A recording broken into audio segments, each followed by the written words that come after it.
Hi అండి. నేను మీ కోనసీమ అమ్మాయి. Welcome to one more mini vlog. ఏంటి బస్సులో ఎక్కడికి వెళ్ళిపోతున్నానని చూస్తున్నారా?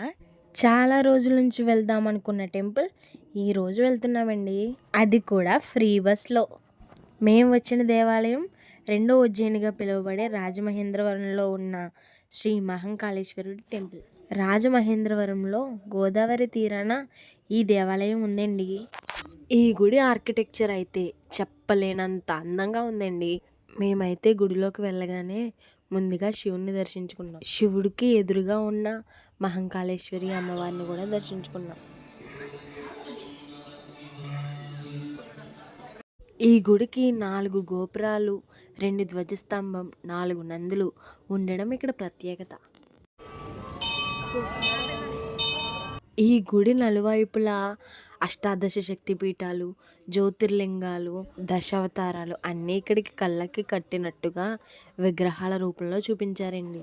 ఇక్కడ ప్రత్యేకత ఏంటంటే తెల్లవారుజామున చితభస్మాన్ని లింగానికి అభిషేకంగా చేస్తారు.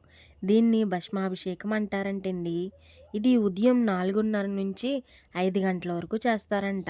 ఈ అభిషేకాన్ని ఎటువంటి టికెట్ లేకుండా ఉచితంగా చూడొచ్చు. ఇంకా మేమందరం దేవుళ్ళందరినీ దర్శించుకుని ప్రసాదం తీసుకుని ఇక్కడ కూర్చొని తింటున్నాం. ఇక్కడ ఉన్న ప్రతి ఒక్క విగ్రహం జైపూర్ నుంచి తెచ్చిన గ్రానైట్తో అందంగా చెక్కారండి. ఇక్కడ దర్శనం అయితే కంప్లీట్ అయ్యిందండి. మేము ఇంకా వెళ్ళాల్సిన టెంపుల్స్ 2 ఉన్నాయి. ఆ టెంపుల్స్ కూడా మీరు చూడాలంటే ఇప్పుడే నా అకౌంట్ని ఫాలో చేసి ఈ రీల్ని లైక్ చేయండి. అలాగే ఇక్కడ శివభక్తులు ఎంతమంది ఉన్నారో ఓం నమ శివాయ అని కామెంట్ చేయండి.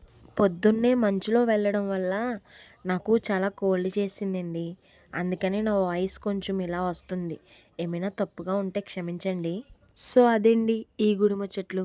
మళ్ళీ నెక్స్ట్ గుడితో మీ ముందుంటా. And then bye bye.